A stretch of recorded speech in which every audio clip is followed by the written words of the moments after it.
সকালে ঘুম থেকে উঠেই যদি দেখেন আপনার প্রিয় নাস্তা রেডি হচ্ছে তাহলে কেমন হয় বলেন তো। আসসালামু আলাইকুম, আমি রিদিতা ফ্রম রিদিতাস লাইফস্টাইল।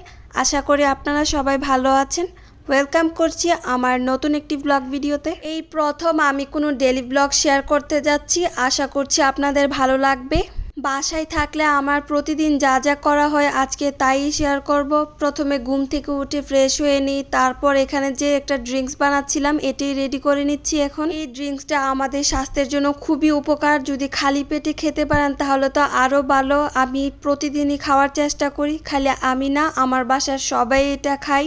হয়তোবা মাঝে মাঝে স্কিপ হয়ে যায়, কিন্তু তারপরও আমরা রেগুলার খাওয়ার ট্রাই করি। এটা বানাতে তেমন কিছু লাগে না, খুবই সহজে বানানো যায়। চিয়া সিড, গরম পানি আর তার সাথে লেমন। আপনি যদি টক পছন্দ না করেন তাহলে মধুও অ্যাড করে নিতে পারেন।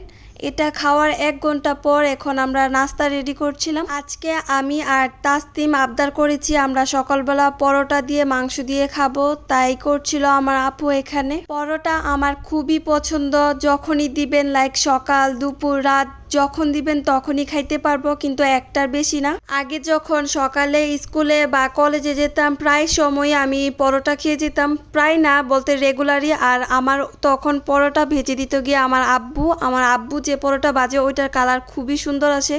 সকালের নাস্তা আমার এত পছন্দ না, কারণ ঘুম থেকে উঠে এমনি আমার বিরক্তিকর লাগতো আর বেশিরভাগ রাগ উঠে থাকতো, ঘুম হইতো না ভালো করে। এই জন্য আর কি আমার নাস্তা করতে একদম ভালো লাগতো না। কিন্তু আমার আব্বু এক বান্দা, যে কিনা আমাকে নাস্তা ছাড়া কোনোভাবেই কলেজ বা স্কুলে যাইতে দিত না। বাবা মারা হয়তো বা এমনই হয়, মনে করে ছেলে মেয়ে যদি একবেলা না খায় হয়তো বা তাদের কি না কি হয়ে যায়। সারাদিনে আমার আর কোনো ভিডিওর ক্লিপ নেওয়া হয় নাই, কারণ আমার ভার্সিটির অনেক পড়া একসাথে জমে গেছিল। তো আমার সব পড়া এখন আস্তে আস্তে করে কমপ্লিট করতে হচ্ছে। এখন বিকালের দিকে আমি এখানে গ্রিন টির মতো করে বানিয়েছি।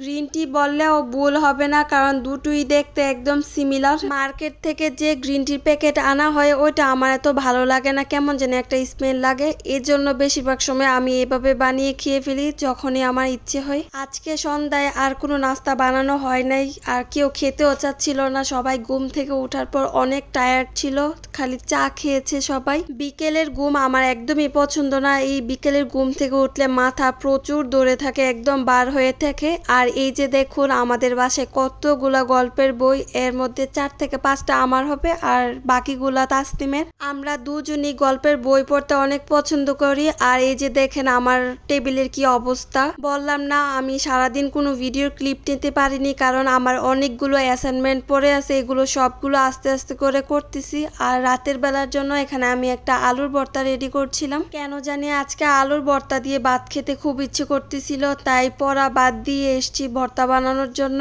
ভাইয়া বাহিরে গিয়েছিল, এখানে বিস্কিট আর কি যেন আনছে, বাকিগুলো আমি দেখি নাই। আর এদিকে তাফের জন্য সসেজ নিয়ে আসছে, আমাদের জন্য আনছিল।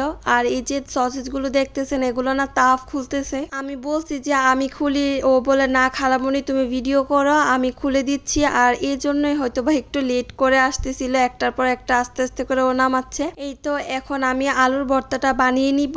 এখানে আমার একটু ভুল হয়েছে, আগে থেকে যে আলুগুলো ভেজে রাখছি ঠান্ডা হয়ে যাওয়ার কারণে একটু শক্ত হয়ে গিয়েছে, তাই এগুলো গালাতে একটু কষ্ট হচ্ছিল। কিন্তু এই ভর্তাটা খুবই মজা হয়েছে, এভাবে এর আগে কখনো ট্রাই করা হয় নাই। সবসময় দেখা যেত সিদ্ধ করে আলুর ভর্তা আমরা করে থাকি, কিন্তু এভাবে ট্রাই করি নাই।